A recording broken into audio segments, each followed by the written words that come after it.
Besar kiamat yang pertama adalah dukhon menyelimuti permukaan bumi kita. Dukhon ini apa? Dukhon ini suatu peristiwa yang teramat sangat dahsyat di muka bumi. Satu bumi akan ditutupi oleh kabut yang teramat sangat tebal lagi panas. Saking tebalnya, manusia di muka bumi tidak dapat melihat matahari sama sekali selama 40 hari 40 malam. Orang tidak bisa membedakan kapan siang, kapan malam. Sampai-sampai sahabat bertanya, "Ya Rasulullah, bagaimana cara kami menandakan waktu demi waktu sholat masuk?" Nabi mengatakan, "Taqdiruna laha qadraha." Kalian kira-kirakan saja waktu sholat. Saking tebalnya, kata Rasulullah, siapapun yang berusaha mendekatkan telapak tangannya ke arah wajahnya seperti ini, membesarkan matanya, lam yakad yaraha, tak mampu melihat apa-apa. Lamanya berapa, Pak? 40 hari, 40 malam.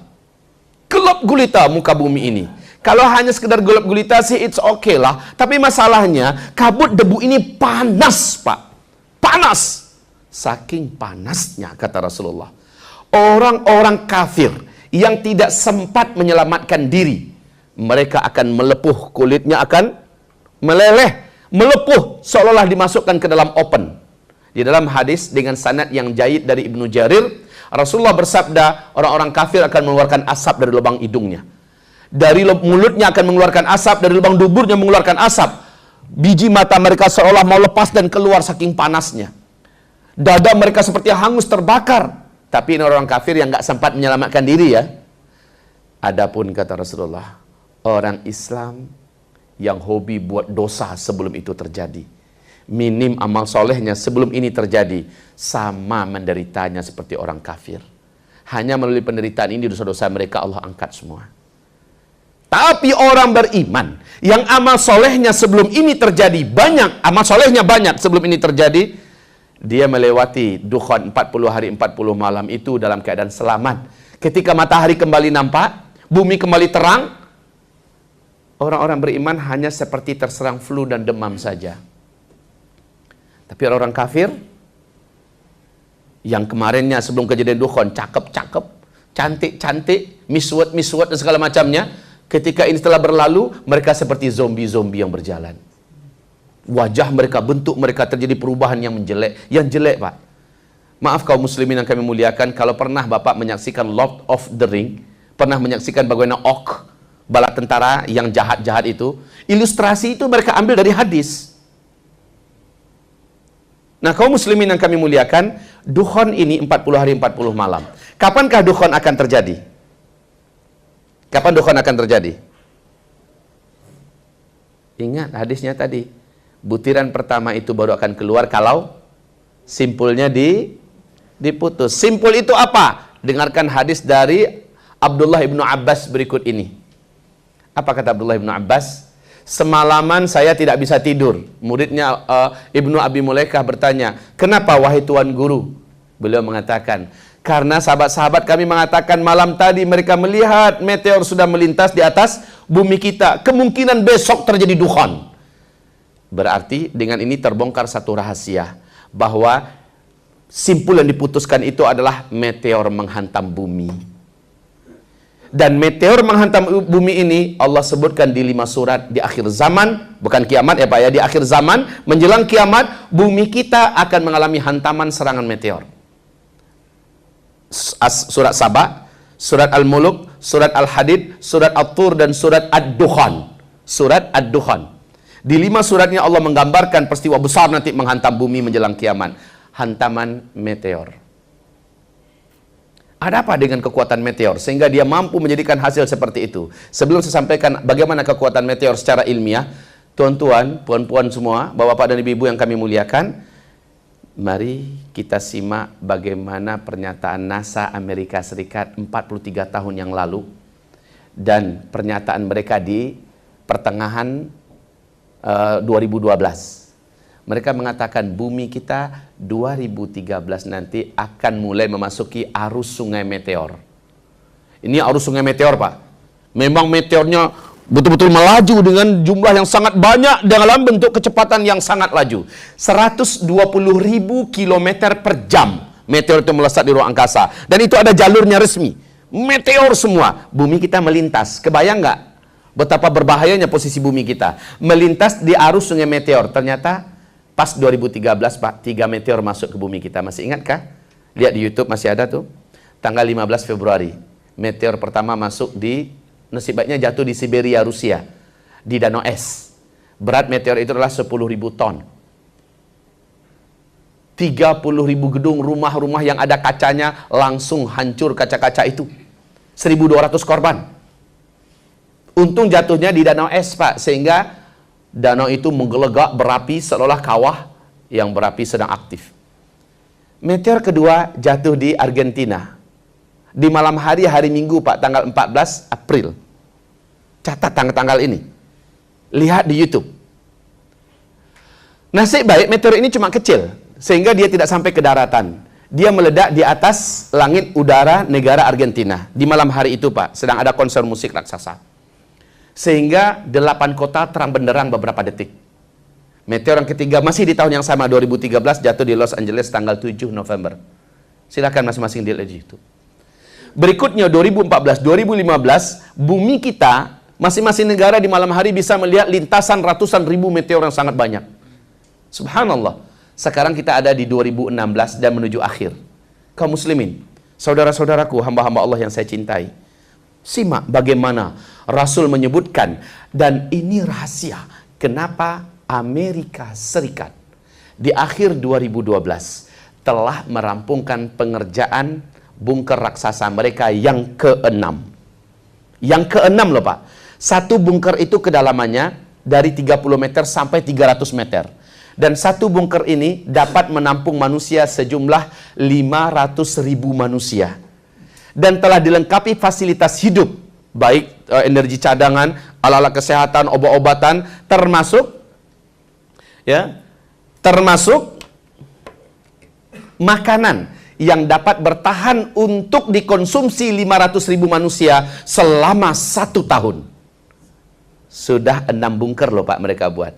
Allahu Akbar, ternyata Rusia tidak mau kalah. Rusia telah menyelesaikan 3 bunker raksasa mereka. Cina juga telah menyelesaikan bunker-bunker mereka. Inggris, Belanda, Jerman, Jepang, Australia, bahkan negara kita yang terdekat, pusat Yahudi Asia Tenggara itu Singapura, ya. Ini telah menyelesaikan 10 tahun yang lalu Pak, 1 bunker raksasa mereka di bawah tanah yang dapat menampung 250.000 manusia. Indonesia udah punya bunker belum? Oke, kalau gitu bagi orang-orang beriman, semoga kita yakin bunker kita hanyalah Allah. Semoga saja ketika meteornya jatuh tepat di atas bunker Amerika. Selesai. Kenapa mereka mempersiapkan bunker Pak? Persis dalam hadis Nabi. Jadi saya sangat yakin Pak, sesuai dengan Al-Quran, orang Yahudi dan Nasrani itu benar-benar kenal dengan Nabi Muhammad seperti mereka kenal dengan anak-anak kandung mereka. Hadis-hadis Nabi itu mereka percaya 100% Pak. Mereka yang persiapkannya. Nanti di luar ada buku Pak. Ada buku tebal. Inilah Al-Mahdi dengan huru-hara akhir zaman. Tolong nanti dilihat, ada hadisnya Nabi mengatakan, menjelang meteor jatuh, menyebabkan dukhon ini terjadi, 40 hari 40 malam itu. Rasul bersabda, di atas langit kamu selama 3 sampai 1 minggu, 3 hari sampai 1 minggu, kamu akan melihat ada melintas mengelilingi bumi kamu. Satu bumi bisa melihat seluruhnya, satu bumi bisa melihat ada bintang berekor yang berkeliling di atas langit kamu. Jika kamu sudah menyaksikan itu, kata Rasulullah, segeralah persiapkan makanan untuk dirimu dan keluarga kamu yang dapat bertahan selama 1 tahun, kata Rasulullah. Hadis ini Amerika yang siapkan, Rusia yang siapkan. Orang Indonesia asik bergaduh aja. Mereka udah siap sekarang Bapak. Kenapa? Michel Penn menjelaskan. Michel Penn ini seorang pakar astronomi dunia, mengatakan dampak daripada meteor ya.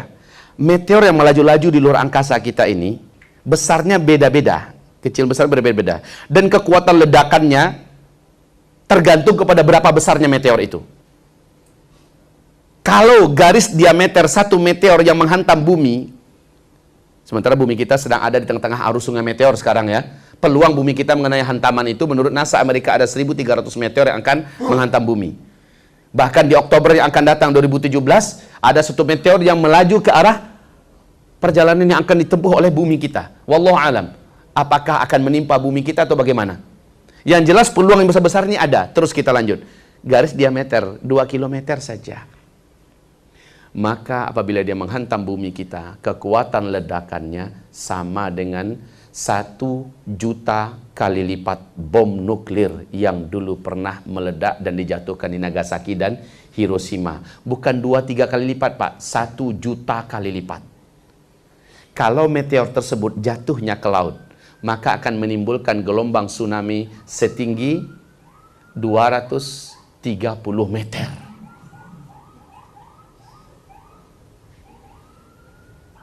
Kalau jatuhnya ke kutub utara atau ke kutub selatan, maka kutub ini, gunung es abadi itu akan langsung meleleh, Pak. Air laut naik ke permukaan 7 meter lagi.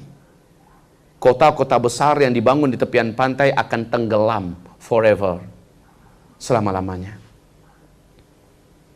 Chicago, New York, Florida, New Zealand, termasuk Jakarta, Kuala Lumpur,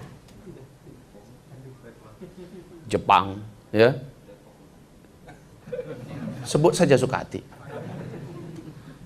Kalau jatuhnya ke daratan, nah ini yang tepat dengan teori yang diceritakan oleh Rasulullah, ya. Kalau jatuhnya ke daratan, ini yang tepat dengan ayat. Terjadi dukhan. Kenapa? Ini meteor, ini apa, Pak? Ini apa? Umpamanya meteor. Ketika dia menghantam atmosfer bumi kita, ya. Ketika dia melaju terus jatuh ke daratan, titik tempat jatuhnya radius 100 sampai 200 km. Ini seluruh makhluk yang bernyawa, makhluk hidup akan menguap menjadi karbon. Bumi mengalami cekungan yang dalam. Partikel-partikel bumi akibat ledakan ini membumbung ke udara. Menjadi partikel-partikel yang membuat gelap seluruh langit segelap-gelapnya, dan partikel-partikel itu panas, Pak. Gelombang kejut dari ledakan tadi menimbulkan kecepatan laju 800 km per jam. Dengan cepat bumi ini terbungkus oleh dukhan. Semua bumi ini menjadi gelap. Dan itu panas loh, Pak. Itu saja, walaupun nggak ke kutub utara, kutub selatan jatuhnya, 40 hari 40 malam panas, nyampe nggak dukhan ini ke kutub utara, kutub selatan? Maka akan tetap meleleh, tetap meleleh. Wajar kata Nabi, nanti di akhir zaman, kalian akan menyaksikan banyaknya negeri-negeri dan kota-kota yang tenggelam. Dan hujan meteor, serta banyak yang berubah bentuk. Sahabat-sahabat bertanya, kapankah itu terjadi ya Rasulullah? Nabi menjawab, idza zaharatil qainat wal ma'azif wa syuribatil khumur. Apabila penyanyi-penyanyi wanita sudah bermunculan di mana-mana. Wal ma'azif, apabila musik dan alat-alat musik sudah menyebar dan digandrungi di mana-mana. Wa syuribatil khumur, apabila khamar, minuman memabukkan dan barang-barang memabukkan sudah mudah didapatkan dan beredar di mana-mana. Tiga-tiga ini udah apa belum? Ya, tanda-tandanya sudah nampak. Apalagi sekarang sudah ada bonbon-bonbon yang harga 1000-an dengan macam-macam model yang menarik. Itu khusus untuk anak-anak, Pak. Dari narkoba seluruhnya. Belum lagi tingkat negara, istana kita saja sudah tos-tosan dengan khamar. Di mana-mana sangat mudah didapatkan. Dan ini bukan hanya di Indonesia, di seluruh dunia. Pertanda bahwa welcome to asteroid. Selamat datang, wahai meteor. Karena manusia sudah mempersembahkan persembahan-persembahan, sesajennya dari 3 tadi itu. La haula wala quwata illa billah. Kaum muslimin yang kami muliakan. Jadi Rasul mengatakan, saat dukhan itu terjadi, kalian tidak lama kemudian kembali ke zaman tidak ada teknologi. Habis dan musnah semua teknologi. Persis seperti kata Albert Einstein, Perang Dunia Ketiga nanti kalian semua sudah perang dengan senjata manual. Semua teknologi canggih yang hari ini kalian buat tidak bisa dipakai pada saat itu. Steve Jobs juga mengeluarkan pernyataan yang sama. Setelah nanti saya tidak ada, tak lama kemudian kalian semua kembali ke zaman batu. Ini pernyataan orang-orang yang bukan peramal, Pak. Tapi para saintis, para ilmuwan, yang orang-orang kaya, baik kaum muslimin. Ternyata Michel Pan menjelaskan kembali. Meteor tadi, Pak, mengandung siderid. Siderid inilah kandungan zat besi. Ketika dia menghantam atmosfer bumi kita, maka bagian lapisan luarnya akan terbakar dan dia bergetar ya, mengeluarkan asap yang sangat tebal. Bagian yang terbakar itu Pak akan menjadi percikan-percikan halus yang lepas, dan ini menjadi hujan meteor kecil Pak. Kalau Bapak pernah melihat di Kiamat 2012, ada meteor yang kecil-kecil yang menembus gedung-gedung, bukit-bukit segala macamnya. Itu adalah partikel-partikel kecil daripada meteor besar ini. Sementara yang besarnya mengandung siderid. Saat siderid ini terus melakukan penetrasi yang sangat ekstrim menembus atmosfer bumi kita, dia akan menimbulkan medan magnet yang teramat sangat kuat. Dampaknya adalah semua besi dan logam yang ada di muka bumi akan terinduksi. Maka mobil-mobil kita yang mesinnya dari besi tidak bisa di-starter lagi Pak. Pesawat juga nggak bisa terbang. Kapal, kereta api, pabrik-pabrik, industri-industri raksasa, seluruhnya akan berhenti berfungsi. Yang mengerikan adalah pesawat yang sedang terbang langsung musnah semua teknologi Pak. Dan juga siderid ini akan menghasilkan gelombang elektromagnetika yang teramat sangat tinggi. Dampaknya menjadikan listrik akan padam secara permanen untuk selama-lamanya, dan seluruh sinyal-sinyal yang ada, satelit yang ada tidak berfungsi sama sekali, hilang dibuatnya. Itulah dia zaman di mana Nabi mengatakan tsumma udtum min haitsu bada'tum wa udtum min haitsu bada'tum. Pada saat itu nanti kalian semua akan kembali seperti zaman sekarang. Pada saat itu nanti kalian semua akan kembali seperti zaman sekarang. Kalian akan berperang dengan pedang, dengan tombak, dengan panah, dan kalian akan menunggang kuda-kuda perang kalian. Demikian kata Rasulullah sallallahu alaihi wasallam. Di sini dulu pengajian kita.